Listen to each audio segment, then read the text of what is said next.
Up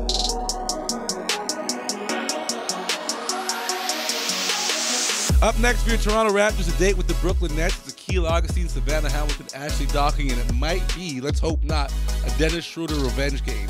But let's talk about it. The Brooklyn Nets, they got wrecked by the Boston Celtics by 50 points, and that cost them their head coach. So now Sean Marks has the opportunity to hire a fourth coach in his tenure. Rarely ever do you see an organization have one front office get the opportunity to bring in four different coaches in their tenure, but it's happening right now. Let's talk about this Nets team. Ashley, I'll start with you because guess what? They're still, two and a half games ahead of this Raptors team despite all the kerfuffle and whatever hoopla around the team. No chance. No chance. No chance. I barely speak English. They get to play the Raptors 3 times, I believe, during the rest of the season. So this has the potential to be a grudge match, if you will. And the Raptors specifically are in a tough spot because they haven't even beat an Atlantic Division opponent yet. Yes. Never in the history of the NBA, I don't believe, has a team never won against an opponent in their division. So if that's not motivating, I'm not sure what is. A far cry from winning back-to-back Atlantic Division titles. 1,000%. And I just think both of these teams are in a similar spot where they're searching for a little bit of something, where they're searching for an identity, as we talked about before. What am I going to be known for? Who's going to step up when they need to, right? The Nets are mid, as you can see, offensive rating 19, defensive rating 21st. But the Raptors, for all the things that they've been able to do well, we talked about their fast break proficiency. We talked about their ability to move the ball more than they ever have. But even though they're like top in the league in fast breaks, their shooting percentage in the paint is like 20th or something like that. Yeah. The math ain't mathing. Yeah. So if you're going to be good at something and that's going to be your strength, then follow through and then build on that. It's the small things, right?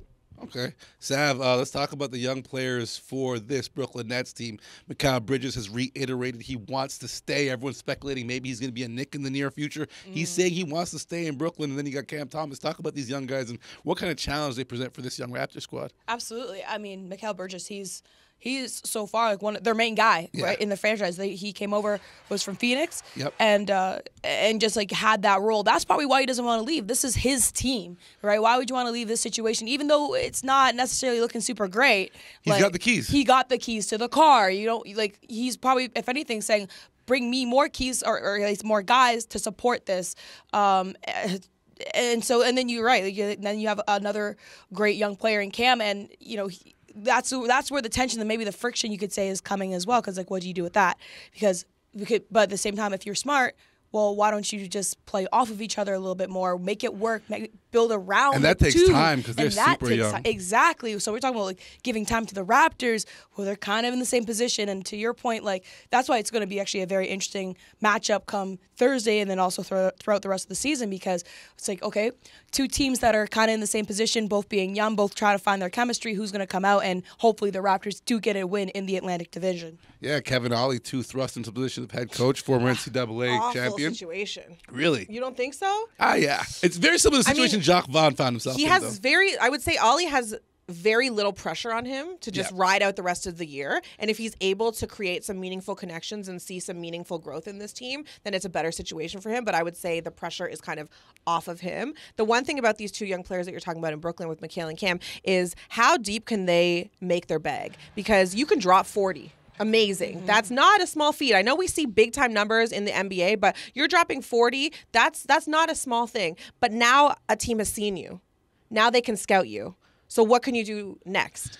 What else can you do? What's your counter? What's your counter to your counter, right? So when you think about Cam Thomas. So he's been really good. He has a lot of pop, which gives the Brooklyn fans a lot to be excited about. But what comes next? My issue with Cam is how he goes about getting 40. It's not the most conducive 40 to other players getting off, and he's not one of those big-name guys that commands the double teams and triple teams. Not yet. Not yet. So, I don't know. But, hey, listen, you'll find out more about this duo and their chances at fighting into the play-in for the Brooklyn Nets Thursday night, 7 p.m.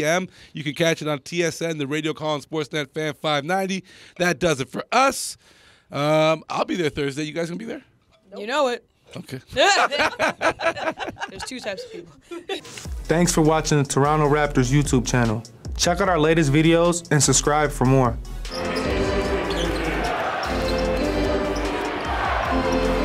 Trent answers back. Gary, sidestep, 3.